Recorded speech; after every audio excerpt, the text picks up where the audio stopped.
Hi everybody, this is Bookie for Good Eve, and today I'm going to talk with us about cryptocurrency for beginners. Now, when I was growing up, cryptocurrency was not a thing. But in the last at least 15 years, it's grown in prominence and it's grown in significance to world trade, both in developing markets and even undeveloped and some kind, I would say probably black markets like the dark web. But what I'd like to do today, so we've heard so many things about cryptocurrency. Is it good? Is it bad? People make money. People seem to lose money. What is it about cryptocurrency? And what role should you be thinking about playing? Should you dabble into it or not? So what you can expect from this video today is, one, I'm going to give you a definition of cryptocurrency and also share some of the advantages and some of the tips which you can benefit from if you decide to go ahead and invest in cryptocurrency. So what is cryptocurrency? Well, simply put, it's digital money. Now, some of the more popular ones that we're familiar with, like Bitcoin, talk about the blockchain code that they use. And different cryptocurrencies have different rules. So they talk about this blockchain, which is basically computer code, and there's certain number of medallions or coins that are available in the world. And I'm speaking specifically now about Bitcoin. Other cryptocurrencies have different rules and have different purposes. Now, my understanding of the creators of Bitcoin is at some point they decided it to be a form of money that could be used to exchange value for assets anywhere in the world. And so the uptake of cryptocurrency has been dependent largely on more traditional financial institutions and banks, their willingness to accept cryptocurrency as a form of trade. Now, is cryptocurrency a scam? Is it just, it's like a fraudulent, fake Ponzi scheme? The truth is, it depends. So there have been a few cryptocurrencies that it has turned out have purely been completely scams. But you have to understand, different cryptocurrencies have different goals and different aims. And so it's really important that before you consider investing or buying cryptocurrency, that you do your homework to understand what were the founders or the creators of that particular currency thinking about when they created it. So I'm going to give some examples of cryptocurrencies. So of course, most people have heard of Bitcoin, which was one of the early cryptocurrencies that came out. We've also heard of Ethereum. And then more popularly, and it's really trending in the news right now, is Dogecoin, or is it Dogcoin? I know it looks like a dog. And Shiba Inu. So I'll give an example of Bitcoin. Bitcoin, like I said, to my understanding, was created primarily to replace or be an alternative form of exchange, right?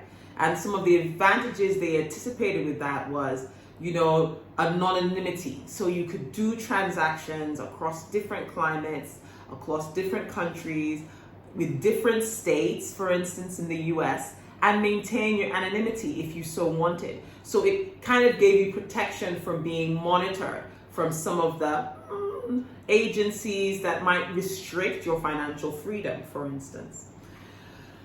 But for instance, a coin like Dogcoin, was it Dogcoin? I'm not sure. So in the comments, please correct me if I'm pronouncing it wrongly. Dogcoin was started as a joke. The creators just felt it would be funny, it'd be humorous, it'd be fun if they just came up with this character, currency that had a dog's picture on it. However, today, there's several people who've become millionaires trading in Dogcoin.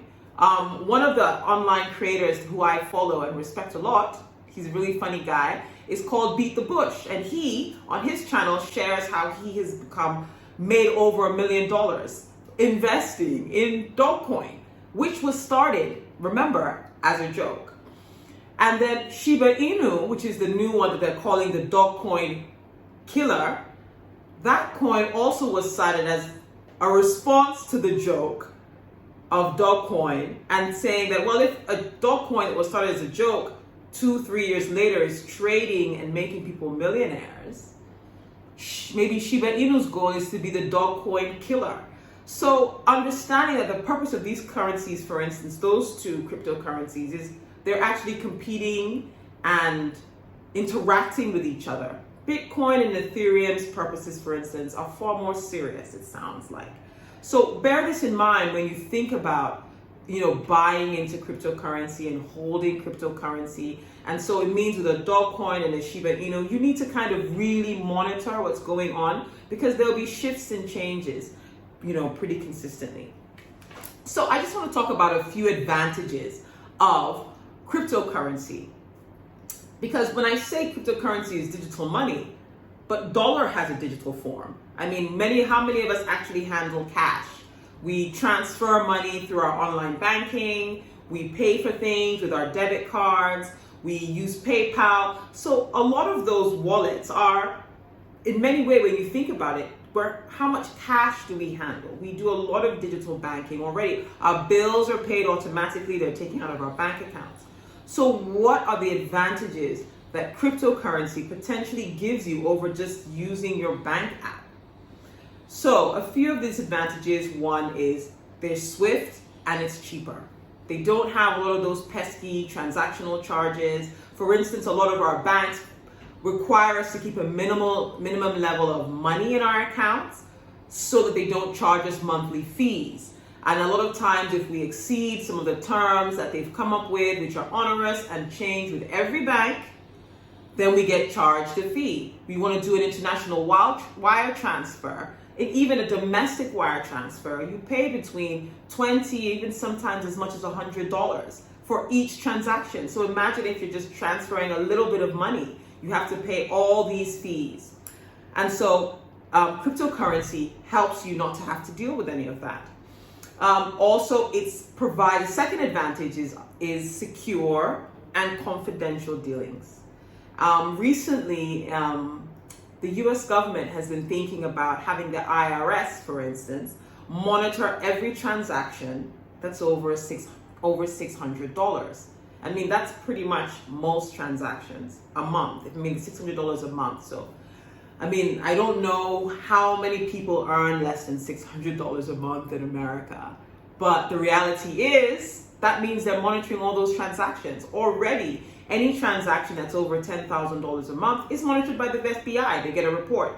So cryptocurrency allows you, for instance, to have some confidentiality in some of your financial dealings. And it may not just be about wanting to have freedom from the government. It may also be wanting to have freedom from other people who monitor your transactions. It could be family members, it could be related, it could be so many other things. There's so many reasons why you want to have that confidentiality about how you move and operate financially in the world, and cryptocurrency provides you that confidentiality.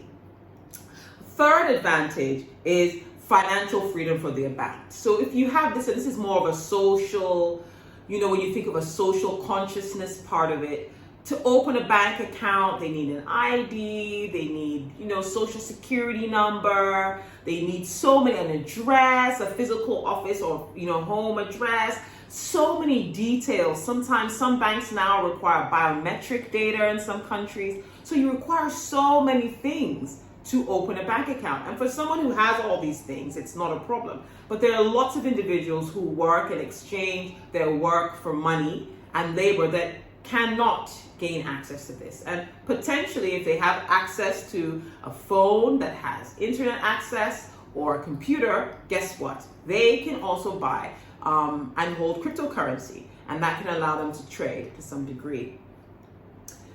The final advantage that I'm going to talk about in this video is it gives you an opportunity to very quickly participate in international trade. More and more, I remember a few months ago, Elon Musk talked about being willing to accept Bitcoin as a form of payment for Tesla cars. So even though he's walked that back since then, but the idea is there's so many services. You can pay for websites using Bitcoin. You can order on certain commercial sites using Bitcoin. And sometimes you have currencies that are really controlled by their governments. And so they're not free to trade in those currencies. But if you're able to buy Bitcoin, you get a better exchange rate, right? You can buy, change your currency into Bitcoin, purchase these goods wherever, in whichever country, because it's a global marketplace. Bring those goods in, and then when you sell, you're able to get Bitcoin very easily. For instance, I'm Nigerian, and in Nigeria, our currency is tightly controlled. You cannot gain easy access to foreign currency. However, because we're part of the global landscape, we buy a lot of goods, and we need US dollars to buy them. There are a lot of things like medicines and some types of inputs, material inputs, books, so many things that we buy that millions of Nigerians need every day. And the window in which you can buy, which they call it in Nigeria, which you can buy US dollars to trade, is really restricted, and the requirements are really, really stringent. And the truth is, even if you meet all the requirements and you get in there in time, the right window, the queue of so many other businesses that need to have access to this USD is just so massive that it's very difficult. Bitcoin potentially provides you a way to be able to gain access to continue to trade. Potentially. I don't know. I know at a point in Nigeria, cryptocurrency has been banned, I believe currently. So please, disclaimer, I'm not advising anybody to do anything illegal. I'm just explaining, in a country where they haven't banned cryptocurrency, for instance, it becomes a logical way and a legal way to potentially get access to currency that may be difficult for you to get, maybe through your government or through the usual channels. And so this, of course, will facilitate international trade. Now, I would like to round up this video, as I said earlier, because when you watch videos, you should think, so what's the benefit to me? So you've heard about the advantages. But I'd like to also share a few tips. So you're thinking about getting started in buying cryptocurrency, and you've heard, oh, it's a great investment. I was always very careful not to say it's one of the advantages, even though I saw that on several articles online, that they consider investing in cryptocurrency and as one of the advantages. And I say this because I wouldn't even say investing in USD or investing in pound sterling or investing in riyal or investing in rupees. I would never say investing in currencies, period, is a good investment, because generally currencies don't have residual value. And what do I mean by that? I mean asset residual value. So I'll give you an example. If you buy a home on a street, and today the currency of your country is USD, and tomorrow everything passes away and the currency becomes Bitcoin, and you collect, let's say, $1,000 in rent from that property, and now there's no more dollar, but you still have the property and that asset. And so if you're going to collect rent, what's the currency now? It's Bitcoin. Maybe you're collecting 5 Bitcoin a month. You see, that asset has residual value. So no matter what currency in which you're trading in, that asset will continue to give you an income, irrespective of currency.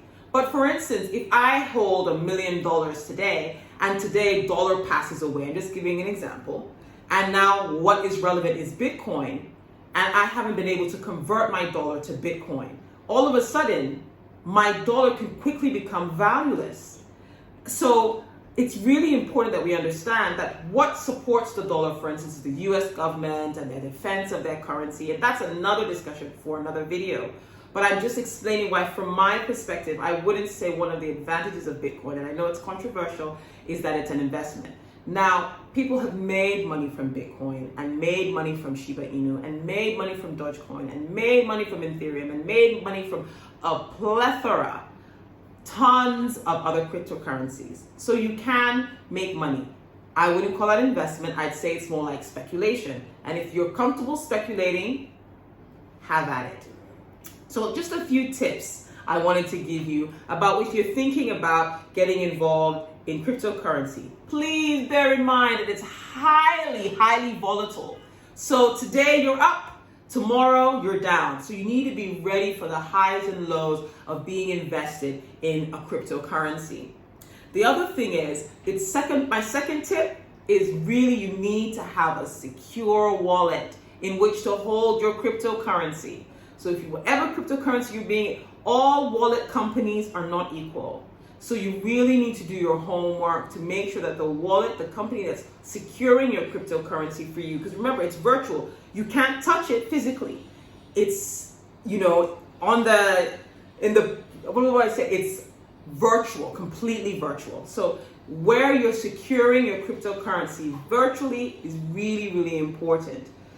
Third tip, you really need to be vigilant. Even though in a way cryptocurrency is far more secure than physical cash, actually, because you have physical cash in your house, someone can just grab it. But with cryptocurrency, they need to have your password, they need to figure out which wallet company you're using. There's so many things that it might be really difficult for them to even know that how much you have or that you have it at all. Go back to one of the advantages of cryptocurrency.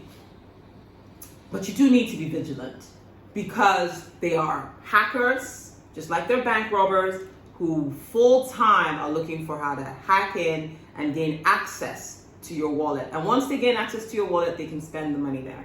And it's gone. Remember, it's untraceable, it's confidential, so once it's gone, you won't even have a way to trace how did it happen. So your password, your wallet, keep that information very securely. Now, there have been a lot of stories of people who've forgotten their passports or even forgotten which company they use for their wallets. So you really, really also, as you're trying to be vigilant, make sure that you keep that information securely and you remember it, because if you forget, oftentimes there's no way to recover your money.